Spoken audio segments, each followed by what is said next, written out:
Friends, मैं विश्वास आपका स्वागत करता हूं अपने यूट्यूब चैनल विशु गोरख में। और दोस्तों, आज मैं आपको अपने इस वीडियो के माध्यम से सूचना का अधिकार अधिनियम 2005 की धारा 18(4) की जानकारी देने वाला हूं। और ये जानकारी आपके लिए बहुत ही महत्वपूर्ण है, इसलिए मेरी आपसे गुजारिश है कि इस वीडियो को आप स्किप करके ना देखें। और दोस्तों, अगर आपने अभी तक मेरे इस चैनल को सब्सक्राइब नहीं किया है तो इसको सब्सक्राइब कर लें, वीडियो को लाइक और शेयर जरूर करें। तो चलिए दोस्तों, हम बात कर रहे हैं सूचना का अधिकार अधिनियम 2005 की जो धारा है 18(4) वो क्या है। देखिए, सूचना आयोग को जब कोई ऐसी शिकायत मिलती है जो सूचना मांगने वाला व्यक्ति उसको करता है, किन्हीं भी आधारों पर, कि नहीं हमको इस तरीके से सूचना नहीं मिली, या हमने सूचना मांगी सरकार के फला डिपार्टमेंट से और वहां पर हमको सूचना नहीं दे करके गलत सूचना दी जा रही है, या हमको भ्रामक सूचना दी जा रही है, या हमसे ये बताया जा रहा है कि सूचना अधिकारी वहाँ पर नहीं है, या हमारी जो डाक है, जो हमने पंजीकृत डाक के माध्यम से वहाँ सूचना आवेदन किया उसको वापस कर दिया गया है, या जब हम वहाँ सूचना आवेदन करने के लिए गए हैं तो हमसे जो है सूचना आवेदन लेने से मना किया गया है। तो जो भी आधार है या जो भी समस्या है वो अपनी समस्या को सूचना आयोग को शिकायत कर देता है, जो सूचना मांगने वाला व्यक्ति है। और जब उस शिकायत के आधार पर सूचना आयोग को ये समाधान हो जाता है कि नहीं, उस व्यक्ति ने जो हमारे पास में शिकायत की है, अभिलाषी ने, और वो शिकायत वास्तव में सुनने योग्य है और उसमें जो है सुनने का आधार भी है, जो भी उसने शिकायत किया है वो युक्ति युक्त है, यानी कि उचित है। तो ऐसी स्थिति में जो अधिनियम की धारा होती है दोस्तों 18(2), तो उस धारा के तहत आयोग उसमें जांच प्रारंभ कर देता है, उसको समाधान हो जाता है, उसको पंजीकृत कर लेता है। उसके बाद में फिर वो उसमें जांच शुरू करता है। अब अधिनियम में जो धारा है दोस्तों 18(3), तो उस धारा के तहत सूचना आयोग को बहुत सारी शक्तियां मिली होती हैं। तो वो उन शक्तियों के बल और प्रयोग से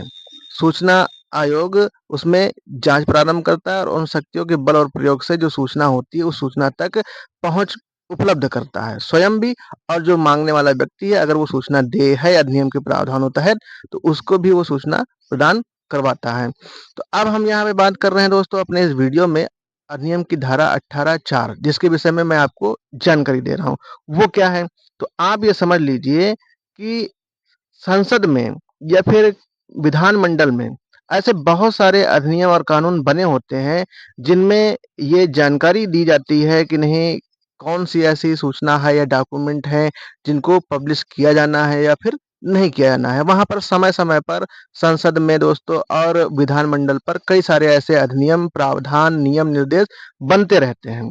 और वो उपलब्ध भी होते हैं, और उन्हीं के आधारों पर संचालन भी होता है उस राज्य के अंतर्गत, उस राज्य में रहे। तो अब यहाँ पर ये है इस कानून में कि जब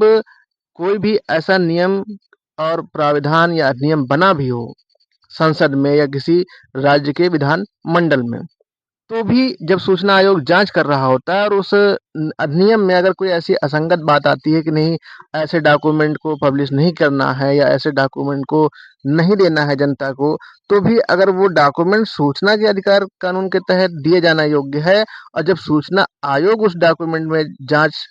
कर रहा होता है, उस सूचना के संबंध में जांच कर रहा होता है, तो विषय वस्तु के आधार पर अगर कोई अधिनियम के अंतर्गत किसी संसद या किसी राज्य विधान मंडल का जो अधिनियम है उसमें कोई ऐसी असंगत बात होती भी है कि नहीं, इस चीज को नहीं शो करना है,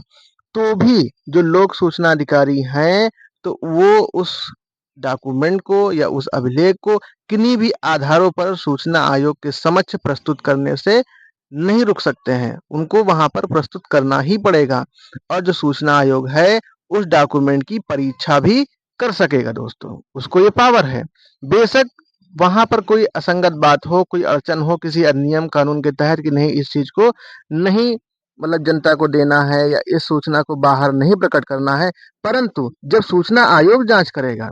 तो बेशक उसे प्रकट करना हो अथवा ना हो, उसमें कोई अड़चन हो, बाधा हो, किसी नियम के तहत हो, किसी अधिनियम के तहत हो, किसी कानून के तहत हो, तो भी सूचना आयोग उस डॉक्यूमेंट की परीक्षा कर सकेगा जिस डॉक्यूमेंट के संबंध में वो जांच कर रहा होगा। और अगर वो डॉक्यूमेंट किसी लोक प्राधिकारी के या सूचना अधिकारी के नियंत्रण में है तो उस लोक प्राधिकारी या उस अधिकारी के द्वारा उसे किन्हीं भी आधारों पर रोका नहीं जा सकता, यानी कि वो किसी भी नियम, कानून अधिनियम का हवाला दे करके, आधार बना करके उस डॉक्यूमेंट को सूचना आयोग को देने से मना नहीं कर सकता है, या फिर उस सूचना आयोग को जब वो देगा तो सूचना आयोग उसमें जांच करेगा, उसकी परीक्षा करेगा, उसके बाद में जिसने मांगा होगा या जिसने शिकायत की होगी उसको भी वो डॉक्यूमेंट उपलब्ध होगा। तो वो किन्हीं भी आधारों पर रुकेगा नहीं दोस्तों। तो धारा 18(4) यही बात कहती है कि जब सूचना आयोग जांच कर रहा होता है दोस्तों, तो उसमें कोई भी अधिनियम या कानून प्रभावी नहीं रह पाता है, अगर विषय वस्तु ऐसी है कि वो सूचना जनता को देने योग्य है और वो भी सूचना के अधिकार कानून के तहत। तो अन्य अधिनियम या कानून के तहत बेशक उस डॉक्यूमेंट को देने से मना कर रखा गया हो या उसमें अड़चन आ रही हो, तो भी सूचना आयोग उस डॉक्यूमेंट की परीक्षा कर सकेगा, और जो लोक सूचना अधिकारी हैं किसी भी कानून या नियम का हवाला दे करके उस डॉक्यूमेंट को किन्हीं भी आधारों पर सूचना आयोग के समक्ष प्रस्तुत करने से रोक नहीं सकते हैं। उनको प्रस्तुत करना ही पड़ेगा दोस्तों। वो मतलब प्रस्तुत करने से बच नहीं सकते हैं। आइए दोस्तों, मेरी इस वीडियो की स्क्रीन पर आप देखें कि सूचना का अधिकार अधिनियम 2005 की जो धारा है 18(4) वो क्या है।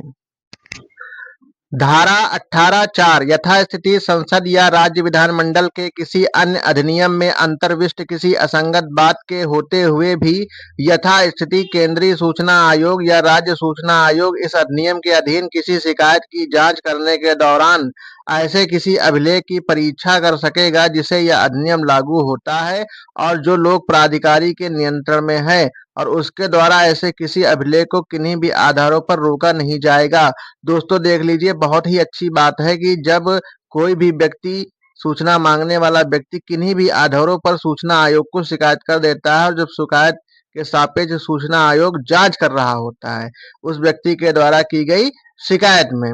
तो इसमें यह बताया गया है कि धारा 18(4) यह कहती है कि जैसे कि संसद है या विधानमंडल है तो वहां पर बहुत सारे अधिनियम दोस्तों बनते हैं। तो उन अधिनियमों में भी बहुत सारी बातों का अधिनियमन होता है कि कौन सी सूचना का प्रकाशन किया जाना है या कौन सी सूचना का प्रकाशन नहीं किया जाना है, या किस बात को गोपनीय माना गया है, किस बात को बाहर पब्लिश किया जा सकता है या नहीं। तो ऐसी बातें वहां पर जो अधिनियम होते हैं संसद में या विधानमंडल में, तो उन अधिनियमों में ऐसी कई सारे तथ्य या बातें अधिनियमित होती हैं। तो यहाँ पर उन तथ्य या बातों को उजागर न करते हुए सीधे यह बताया गया है कि यानी राज्य विधानमंडल के या संसद के किसी भी ऐसे अधिनियम में अगर कोई ऐसी असंगत बात होती है और जब वहां पे सूचना आयोग जांच कर रहा होता है, तो जो सूचना अधिकारी हैं अगर वो अभिलेख उनके नियंत्रण में है, जो लोक प्राधिकारी हैं उनके नियंत्रण में अभिलेख है, तो जो सूचना आयोग है ऐसे किसी भी अभिलेख की परीक्षा कर सकेगा, और परीक्षा जब कर सकेगा तो वहां पर बेशक संसद या राज्य विधानमंडल का जो अधिनियम बना है पहले से, कोई भी अधिनियम अगर वहां पर है ऐसा जहां पर कोई असंगत बात है कि नहीं, ये जो डॉक्यूमेंट है उसको पब्लिश नहीं किया जा सकता है या नहीं उपलब्ध कराया जा सकता है या नहीं दिया जा सकता है, तो ऐसी कोई भी अड़चन अगर आ रही है तो भी लोक प्राधिकारी के द्वारा जब जांच हो रही होती है तो सूचना आयोग को ऐसे अभिलेख को देने से किन्हीं भी आधारों पर रोका नहीं जा सकता है, और सूचना आयोग ऐसे किसी भी अभिलेख की परीक्षा कर सकेगा, बेशक वहां पर कोई असंगत बात उत्पन्न हो रही हो किसी भी अधिनियम के द्वारा, वो चाहे संसद का अधिनियम हो या किसी राज्य के विधानमंडल का अधिनियम हो, तो भी सूचना आयोग वहां पर सूचना तक जो पहुंच है उसको उपलब्ध कर सकेगा। तो दोस्तों, मेरे इस वीडियो में आपको सूचना का अधिकार अधिनियम 2005 की धारा 18(4) की पूरी जानकारी दी गई है, और अगर आपको ये जानकारी अच्छी लगी हो तो आप मेरे इस चैनल को सब्सक्राइब करो, वीडियो को लाइक और शेयर जरूर करो। धन्यवाद।